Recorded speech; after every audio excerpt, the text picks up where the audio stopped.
तो भैया सीधी सीधी सी बात है, भारत के खिलाफ कुछ हो और अफरीदी अपना मुंह ना खोलें, ऐसा संभव ही नहीं।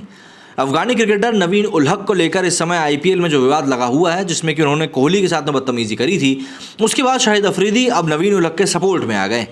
ऑब्वियस सी बात है, जो इंसान खुद नवीन उल हक से गाली सुन चुका है वो तो उसके सपोर्ट में आएगा ही। और फिर अफगानिस्तान के लोगों के साथ एक सहानुभूति भी तो प्रकट करनी है, फिर भले ही वो झूठी क्यों ना। जय हिंद दोस्तों, वंदे मातरम। पिछले करीब 2 से 3 दिनों से विराट कोहली, गौतम गंभीर, अमित मिश्रा, नवीन उल हक, इन सब के बीच में जो कहासुनी हुई है उसको लेकर काफ़ी चर्चाएं चल रही हैं।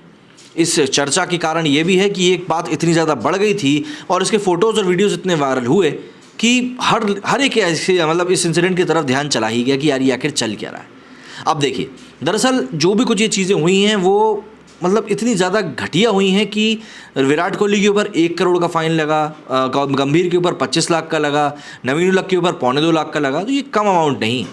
दरअसल रॉयल चैलेंजर्स बेंगलुरु के स्टार खिलाड़ी विराट कोहली और नवीन उल हक की लड़ाई भले ही एक मई को हुई थी, लेकिन उस पर चर्चा अभी तक रुकी नहीं है। दोनों के बीच में भयंकर लड़ाई देखने को मिली। इतना ही नहीं बल्कि लखनऊ के मेंटोर गौतम गंभीर भी इस लड़ाई में कूद गए और उनकी भी फिर विराट के साथ में जमकर बहस हुई। वहीं अब विराट और नवीन की इस लड़ाई में पूर्व पाकिस्तानी कप्तान ने भी छलांग मार दी। दरअसल पाकिस्तान के पूर्व दिग्गज ऑलराउंडर और कप्तान शाहिद अफरीदी ने विराट और नवीन की लड़ाई में नवीन को सपोर्ट कर दिया है। उनका मानना है कि अफगान के तेज गेंदबाज नवीन उल हक ऐसे ही किसी से नहीं उलझते।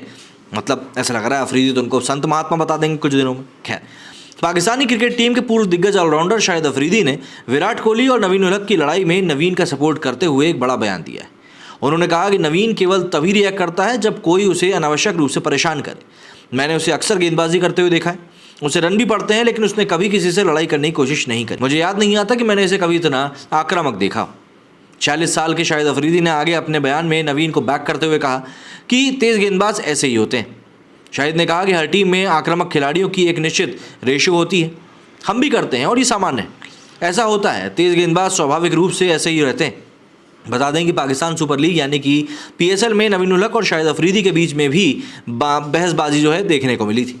ऐसे में अब शाहिद के बयान से तो ऐसा ही लगता है कि जब नवीन और शाहिद पीएसएल में एक दूसरे से भिड़े थे तो शायद शाहिद अफरीदी की ही गलती थी और उन्होंने ही उंगली करी थी, क्योंकि खुद अफरीदी का मानना है कि नवीन बिना किसी वजह से किसी से उलझता नहीं है। तो शाहिद अफरीदी जब इतनी बात बता ही रहे थे, नवीन उल हक के बारे में इतने गुणगान कर ही रहे थे, तो यही बता देते कि जो ये उंगली करने की बात कर रहे हैं तो इनने नवीन उल हक में आखिर क्या उंगली करी थी कि नवीन उल हक इनसे उलझ पड़े थे। खैर, शाहिद अफरीदी इस बारे में शायद ही जवाब देना पसंद करेंगे, लेकिन हाँ, हाल फिलहाल की बात तो यही है कि जिस तरीके से ये पूरा इंसिडेंट आया है सामने, उसने आईपीएल को एक बार फिर से चर्चा में ला दिया है।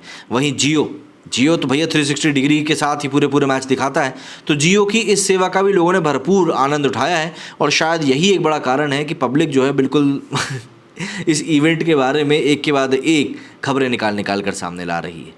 शाहिद अफरीदी के इस बयान के ऊपर आपके क्या विचार हैं? क्या आपको लगता है सही कि शाहिद अफरीदी का नवीन उल हक को सपोर्ट करना स्पोर्ट्स की स्पिरिट है, या फिर आप उसको कहीं ना कहीं पॉलिटिकली मोटिवेटेड सपोर्ट बताते हैं? कमेंट करके ज़रूर बताइएगा। मेरे स्टूडियो फिलहाल इतना ही। जय हिंद, जय भारत।